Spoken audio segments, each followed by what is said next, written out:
Alors ça va pas être dur à imaginer, mais je vais vous poser une petite question. Fermez les yeux un moment. Je vous invite à fermer les yeux. Et puis à penser à ce mot Noël. Noël. Qu'est-ce que vous voyez? Quelle image le mot Noël fait jaillir dans votre esprit?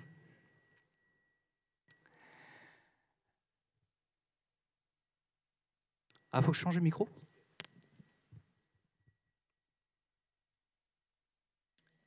Vous m'entendez? Un, deux. Ok. Alors moi, quand j'entends ce mot Noël, il y a plein de choses qui viennent en tête, hein. C'est un moment un peu magique, hein, dans l'année. Et Noël, pour moi, la première chose, c'est une nuit. C'est la nuit pleine de lumière. J'avais une petite télécommande. Non, Nico?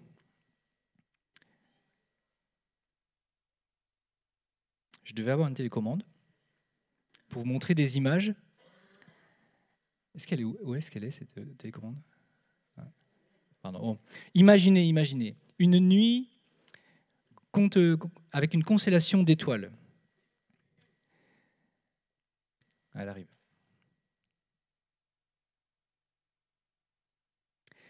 Moi, quand je pense à Noël, je pense aussi aux illuminations dans la ville. Alors, est-ce que ça marche? Tac. Ça, c'est la première slide. Bienvenue. Voilà, ma nuit. Ça, pour moi, c'est Noël. La première image que j'ai de Noël, c'est ça. C'est une nuit avec plein d'étoiles. Une belle nuit. La deuxième image, c'est ça. Alors, on a la chance, je trouve, à Montpellier, d'avoir quand même des belles choses. Et voilà, il y a des efforts qui sont faits et il y a une belle ambiance. Noël, c'est aussi ça. C'est plein de petites lumières dans la nuit. C'est ça que je voulais souligner, en fait. C'est que Noël, c'est un moment dans la nuit. D'ailleurs, Jésus naît vraiment au cœur de la nuit, dans une étable. Mais dans cette nuit-là, il y a plein de petites lumières. Et d'ailleurs, on le voit dans cette belle décoration, qu'on est un peu dans le son, mais il y a toutes ces petites lumières qui nous parlent. Alors, la photo, elle est sympa, mais moi, mon épouse est allemande. Vous savez qu'en Allemagne, Noël, c'est vraiment quelque chose, hein. C'est pas comme ici. Noël, c'est très important. Et là-bas, les bougies, c'est des vraies bougies. Alors, les sapins, déjà, ils ont 5-6 mètres. Enfin, j'exagère un peu, mais c'est pas les petits sapins comme ça, quoi. C'est des sapins à l'allemande. Et puis, là-dedans, on met des bougies et puis on allume et ça fait vraiment une belle atmosphère. Noël, il y a plein de belles choses comme ça qui remontent à nos esprits. Et Noël aussi, pour moi, c'était le moment de l'année où on mettait des bougies. Et il y a un parfum qui, pour moi, évoque Noël, c'est quand on souffle les bougies, il y a une odeur particulière. Et de suite, moi, ça me ramène à Noël dans mon enfance. Un peu comme les clémentines, hein. Quand on mangeait clémentine, tac, il y a l'époque là qui revient. Alors, en fait, le thème de mon message, c'est la lumière à Noël. Et pour montrer que la lumière, elle est présente, mais il y a comme un effet de contraste. C'est la nuit, et pourtant il y a plein de petites lumières. Et vous savez que quand Jésus est né au cœur de la nuit, eh bien, il y avait des étoiles qui brillaient fort dans le ciel et qui ont guidé des mages et qui ont guidé des bergers vers Jésus. La lumière joue un rôle à Noël pour l'ambiance, mais il y a beaucoup plus que l'ambiance. Et je voudrais vous parler d'un prophète 700 ans avant la naissance de Jésus qui a eu une vision de Noël. Une vision de Noël. Ah oui, c'est moi qui ai la télécommande alors. Tac. Voilà. Alors, il y a la vision que Ésaïe partage en Ésaïe 9 et que Matthieu redit dans son évangile en Matthieu 4. Et je vais le lire avec vous. Le peuple, assis dans les ténèbres, a vu une grande lumière. Et sur ceux qui étaient assis dans le pays et dans l'ombre de la mort, une lumière s'est levée. Et un peu plus loin, il dit, un enfant nous est né et un fils nous est donné. Une grande lumière. Ésaïe, dans sa vision, a vu tout un peuple, il a vu des hommes assis dans les ténèbres, dans l'ombre de la mort. Ésaïe a vu cela 700 ans avant la naissance de Jésus-Christ. Et vous savez pourquoi le prophète Ésaïe a vu? C'est parce que Dieu avait vu. Si le prophète a vu, c'est parce que Dieu, avant lui, avait vu.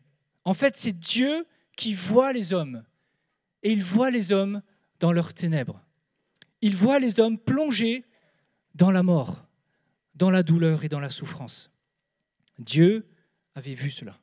Et c'est lui qui a inspiré cette vision à ce prophète et qui lui a donné des mots, et je trouve même des mots touchants, des mots forts. L'ombre de la mort.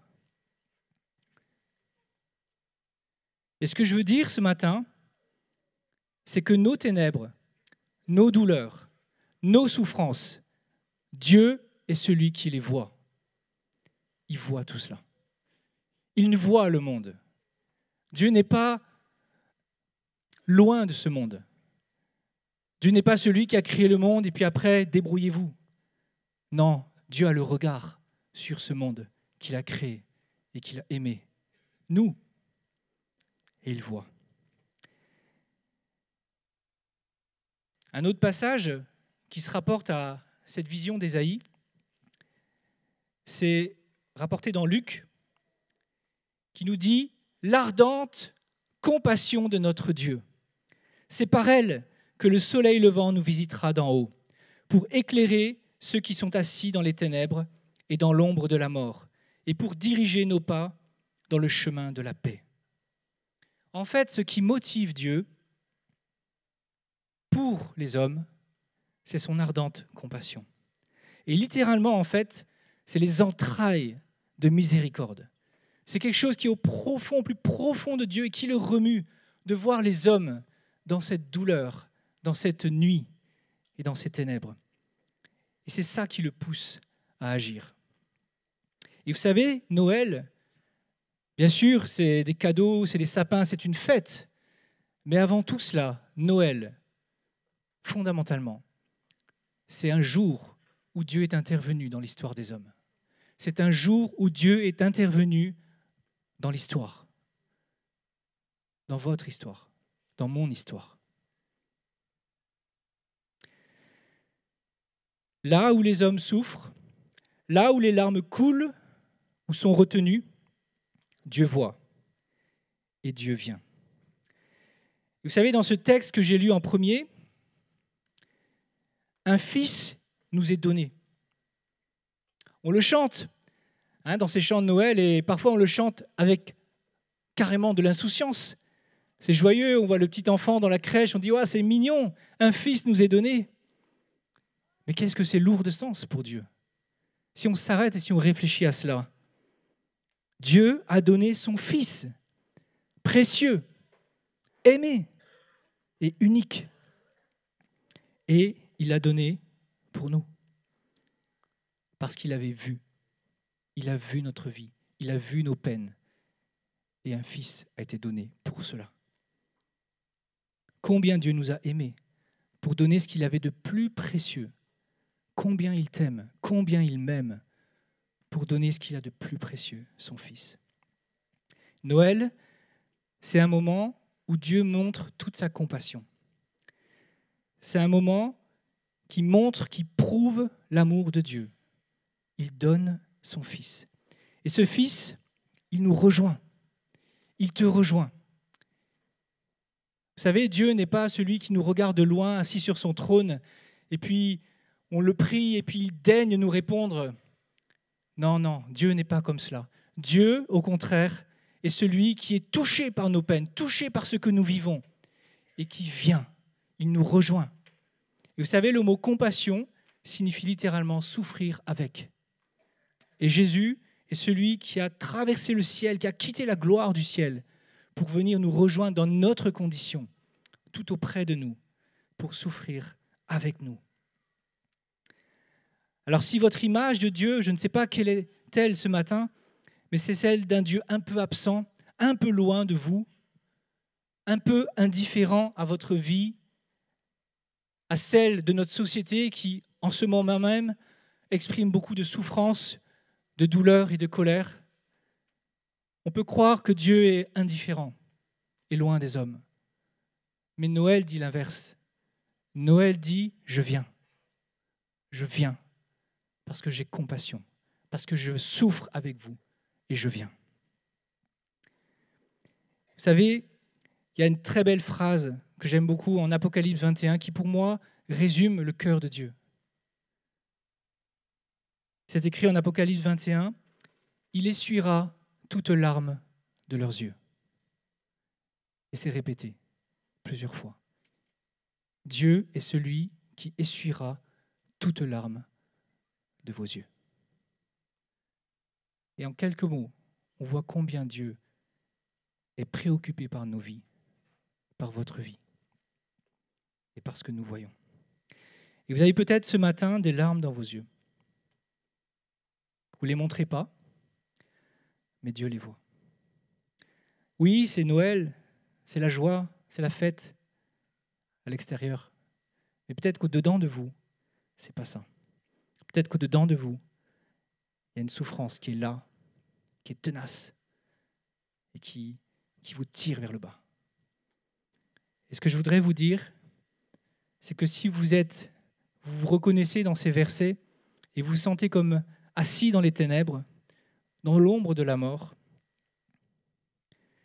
Dieu vient et il veut faire lever sa lumière sur vous. Ça, c'est le cœur de Dieu. Ça, c'est ce que Dieu fait dans l'histoire et dans votre histoire. Il fait lever un soleil. Dieu veut cela. Il veut absolument cela parce qu'il vous aime trop. Et mon deuxième point, c'est que Dieu veut, mais Dieu peut faire cela. Dieu peut changer votre vie.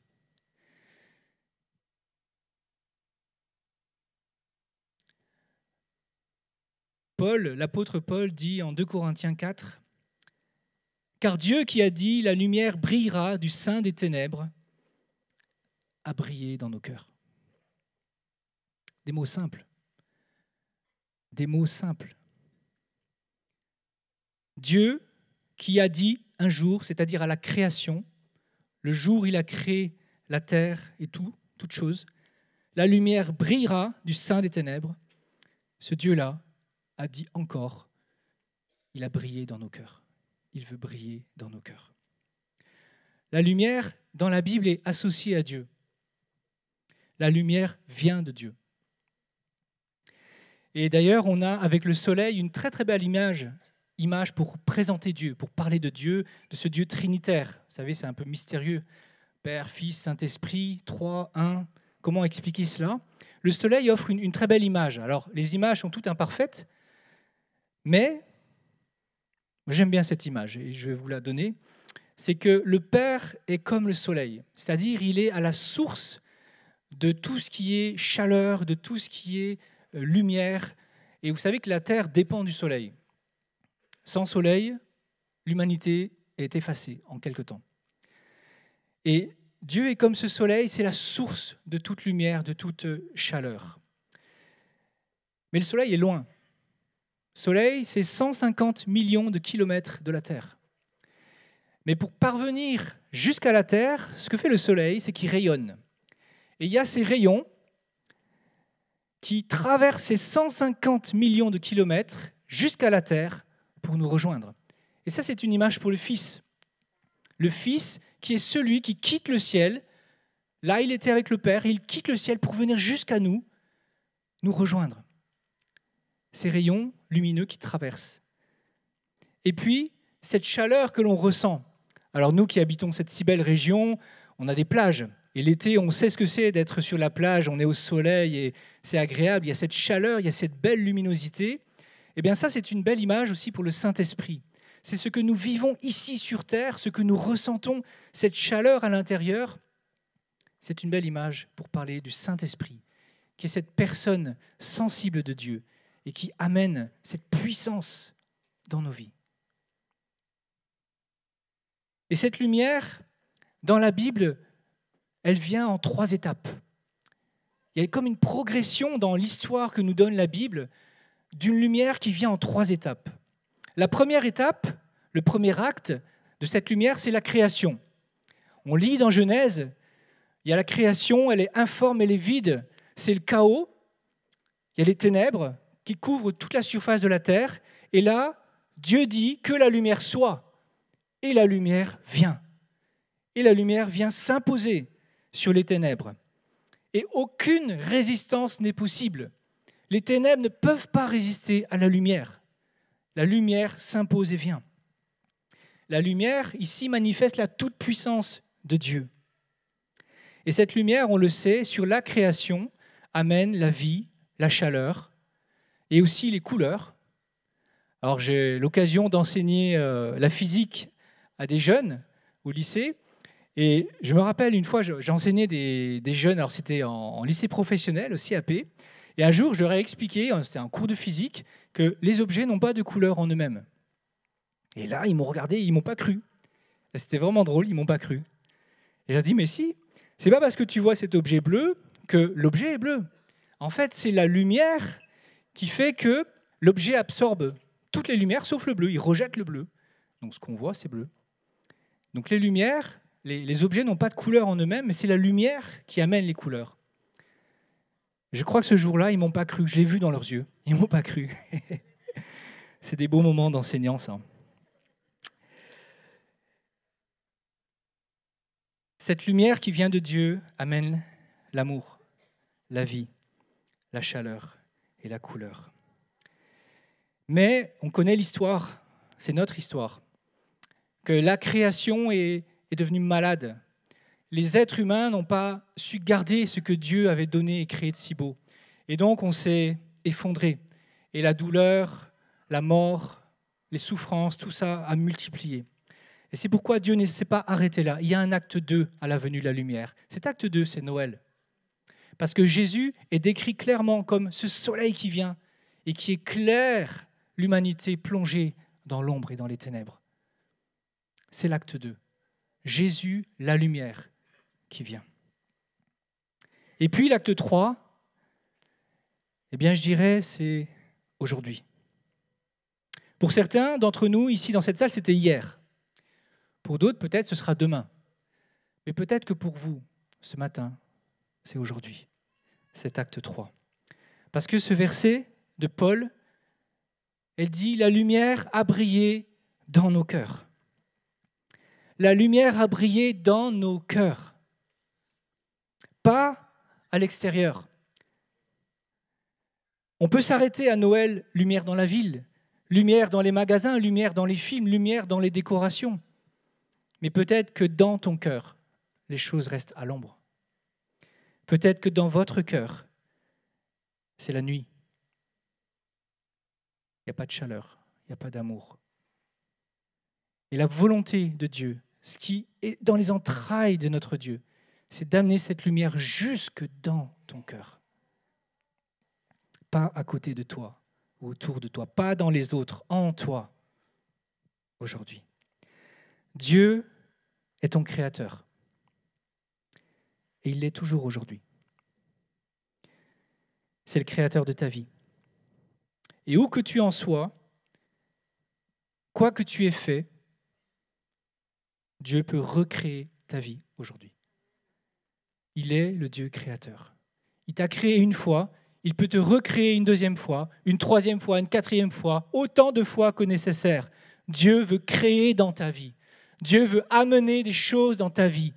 Et quand Dieu fait des choses, c'est lumineux, c'est vivant, c'est de l'amour, c'est de l'éternité en toi. Dieu veut te donner de la couleur, de la joie et surtout un avenir. Et peut-être ce matin, tu te dis, mais moi, ma vie, elle est quasiment foutue, c'est trop tard. Et ce que je veux te dire, c'est que pour Dieu, il n'est jamais trop tard. Il est celui qui est créateur. Il est tellement puissant, tellement puissant.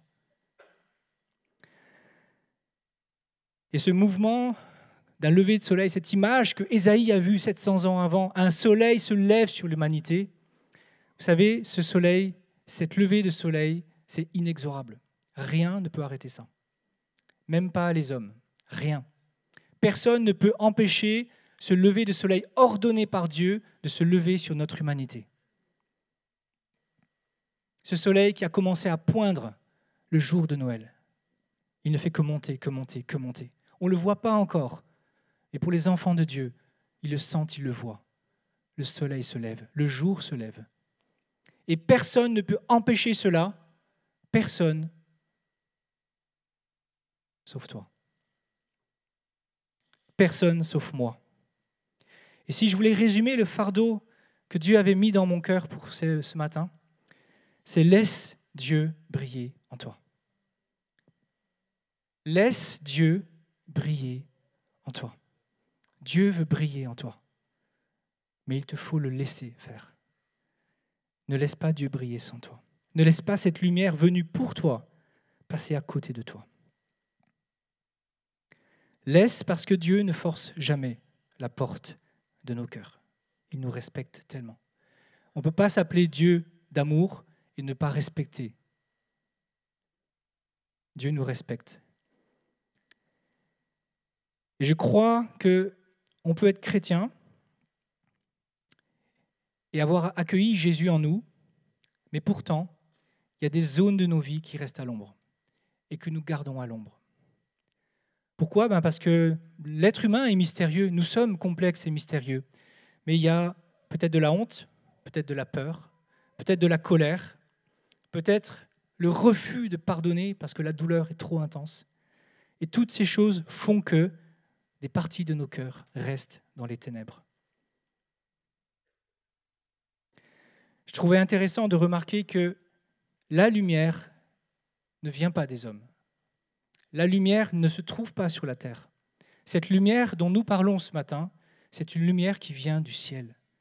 C'est une lumière que Dieu doit commander, ordonner de venir. La solution, la vraie solution de ta vie, de notre société, vient de Dieu.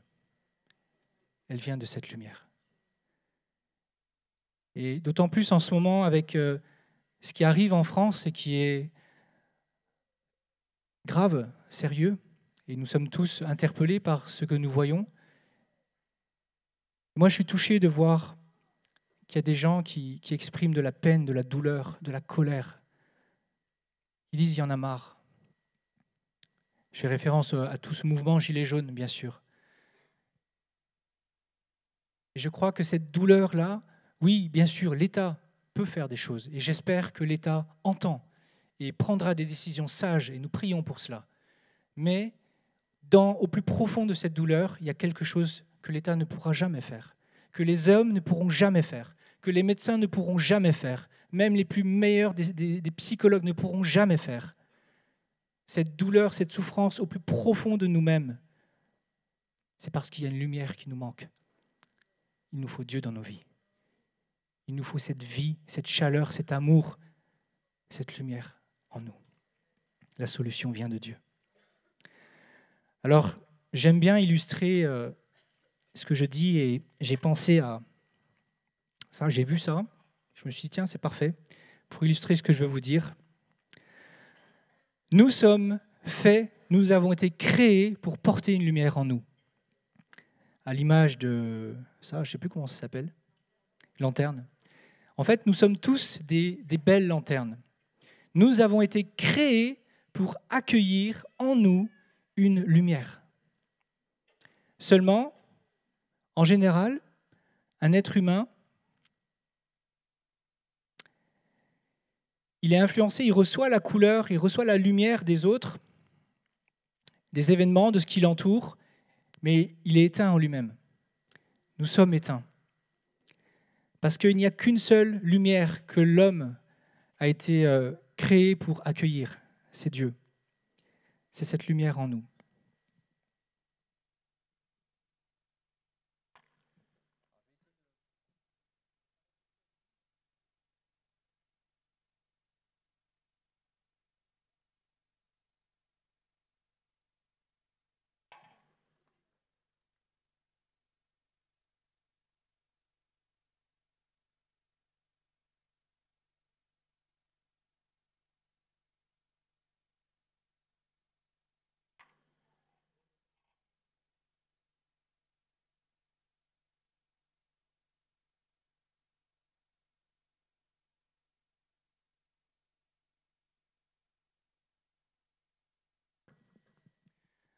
En fait, la différence entre une lanterne éteinte et une lanterne allumée, c'est que la lanterne éteinte, elle reçoit juste la lumière de ce qui l'entoure, alors que la lanterne allumée, c'est elle qui éclaire ce qui l'entoure. Et en fait, toute la différence est là. Vous la voyez? Elle est belle, hein?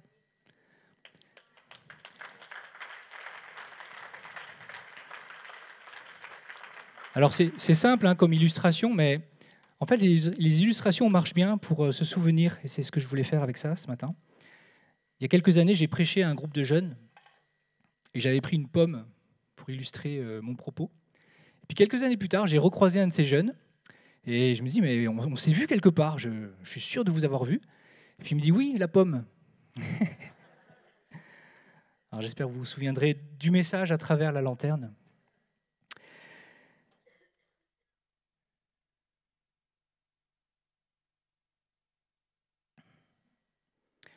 En fait, ce que je veux dire avec cela, c'est que nous recevons en nous une lumière qui ne se trouve pas sur la terre, qui amène une joie, qui amène une paix. Et cette lumière, elle est extraordinaire et on ne s'en rend pas compte. Et je crois que même nous, en tant que chrétiens, on ne se rend pas compte de ce que nous portons. Et dans ce passage qui est là affiché, si vous allez voir dans les versets plus loin, Paul s'écrit, « Nous portons ce trésor dans des vases de terre. » Cette lumière, ce n'est pas juste une lumière, c'est un trésor. Il dit, nous portons ce trésor dans des vases de terre, une grande puissance. Cette lumière est une grande puissance dans nos vies. Cette lumière peut déverser une grande puissance dans ta vie. Cette lumière peut devenir le trésor de ta vie. Celui pour lequel tu te lèves le matin, celui pour lequel tu fais des efforts, celui pour lequel tu te mets à vivre. Et c'est pour ça, je crois, que nous avons une église avec des personnes si motivées. Je trouve que ce qu'on fait ce matin, c'est magnifique. Mais d'où vient cette motivation? D'où vient ce cœur à l'ouvrage, cette joie qui est là? D'où est-ce que ça vient, cela? Ça vient parce qu'il y a quelque chose en nous qui est tellement immense, tellement précieux, qui fait que ça déborde. Ça déborde. Et ce que cette lumière précisément amène dans nos cœurs, alors je l'ai dit, oui, c'est une vie, c'est une joie, c'est une paix, c'est un amour, mais en fait, plus précisément, cette lumière, c'est Dieu lui-même.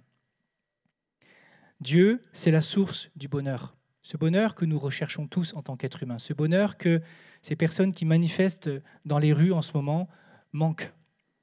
Eh bien, ce bonheur, c'est Dieu en nous, vient de Dieu en nous. On peut chercher le bonheur à l'extérieur, mais on sera toujours frustré. Et puis, cette lumière amène autre chose, un peu plus que des émotions, des sentiments, même des choses fortes comme une paix. Mais cette lumière amène aussi un message. Cette lumière nous parle. Quelque chose que nous pouvons comprendre. Et elle nous dit qui est Dieu. Et elle nous dit qui nous sommes. C'est dur de se connaître, mais nous nous trouvons vraiment quand Dieu vient en nous. Il nous dit qui nous sommes. Il nous dit aussi où nous en sommes. Où en est ma vie? Il nous explique pourquoi.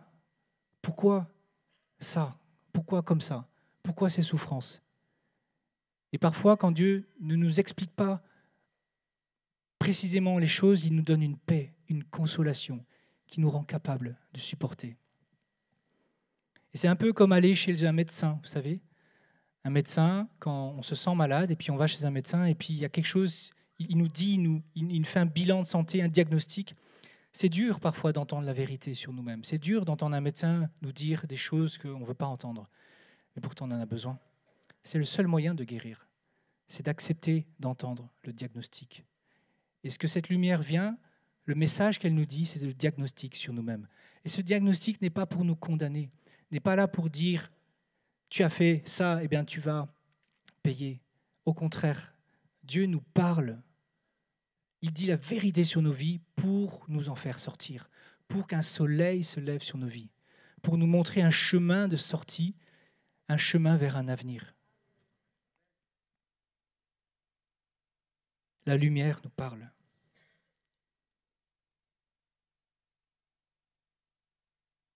Et vous savez, cette vérité, cette lumière, elle a un nom. C'est Jésus-Christ. C'est cet enfant qui est au centre de Noël. C'est ce fameux Fils qui est donné. Bien, cette lumière, c'est Jésus-Christ. Et j'ai un dernier passage à vous lire, c'est celui-là qu'on trouve en Jean 1, qui est magnifique. Jean était tellement proche de Dieu et proche de Jésus en particulier. Il avait les mots touchants pour parler de lui. Et voilà ce qu'il dit de la lumière de Jésus-Christ. C'était la véritable lumière qui, en venant dans le monde, éclaire tout homme. Elle était dans le monde et le monde a été fait par elle, et le monde ne l'a pas connue. Elle est venue chez les siens, et les siens ne l'ont pas reçue. Mais à tous ceux qui l'ont reçue, elle a donné le pouvoir de devenir enfants de Dieu, à ceux qui croient en son nom.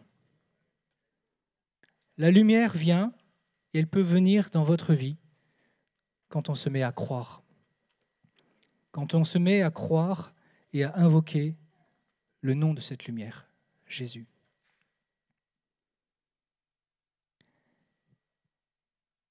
Pour finir mon propos ce matin, vous savez, quand on est grand, on ne croit plus au Père Noël. On ne croit plus au Père Noël. Mais pourtant, je crois de tout mon cœur qu'en nous, il y a toujours ce petit enfant qui veut croire en quelque chose. Il y a en nous un petit enfant qui veut croire en quelque chose de beau, en un avenir meilleur, qui veut de l'espoir. Et Noël nous invite à croire en Jésus-Christ, à cet enfant qui est né et à ce Fils qui a été donné. Pas pour rêver, mais pour un avenir.